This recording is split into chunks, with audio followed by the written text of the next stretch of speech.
Authorities say 10 people were shot, and 4 are dead after a suspect opened fire as a family gathered at an East Central Fresno home Sunday night.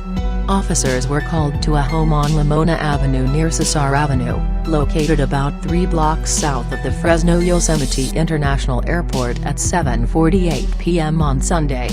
Fresno police say around 30 people were at the house having a party to watch a football game on television. The gathering was described as peaceful and quiet before the shots rang out. Investigators say that at least 2 suspects entered the backyard from the side of the house and opened fire, using semi-automatic pistols, on the 16 men that were in the yard. The people in the yard say they did not see the suspects, only flashes of light from the guns.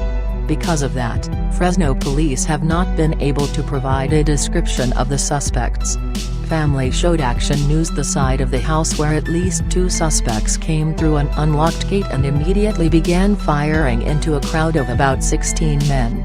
The other people inside the home, which included women and children, were not injured. Fresno Police Chief Andy Hall says the shooters targeted the house but didn't seem to pick out specific victims.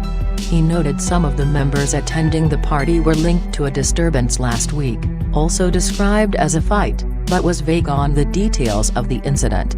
Hall was not aware of any connection between the victims and gangs, but he announced a new Asian gang task force, in part, because of the upcoming Hmong holiday that draws thousands to Fresno every year. We haven't seen a spike in Asian gang violence in a while.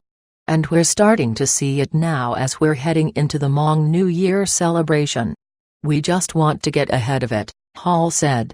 Hall cited 3 Asian gang incidents this month and 11 this year, although he wouldn't say there's a direct connection between any of them and the mass shooting Sunday night. One of the incidents was a homicide Sunday morning, about 14 hours before gunmen targeted the party.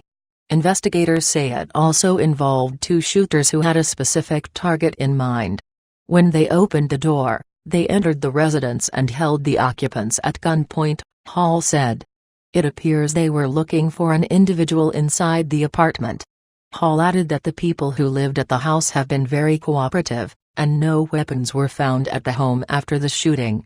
On Sunday night, 5 of the victims were taken to be treated at Community Regional Medical Center in downtown Fresno, and 1 victim was taken to St. Agnes Medical Center in northeast Fresno for treatment. CRMC officials say of the shooting victims it received, 3 are in critical condition and 2 have been treated and released. The victim taken to St. Agnes was grazed by a bullet. On behalf of the entire team, our thoughts and deepest sympathies with the patients and their families impacted by the tragic incident that occurred on Sunday evening, said UCSF trauma surgeon Dr. Amy Kwok. It's difficult. We see this on a daily basis. And it's not getting better, but this is what we are trained to do, and so mentally and skillfully this is what we are trained to do. Trauma surgeon Dr. Amy Kwok discusses medical professionals' response taking in Fresno shooting victims at Community Regional Medical Center. When officers arrived, they found 3 people who had already died from their injuries. The 4th victim died at a hospital. Pao Yang, a Hmong community representative and CEO of the Fresno Center, said that 2 of the victims are well-known singers in the Hmong community. The Fresno County Sheriff's Office has identified the victims as 23-year-old Zi Li, 31-year-old Phia Vang, 38-year-old Zhang, and 40-year-old Gulak Sang Dao, all lived in Fresno.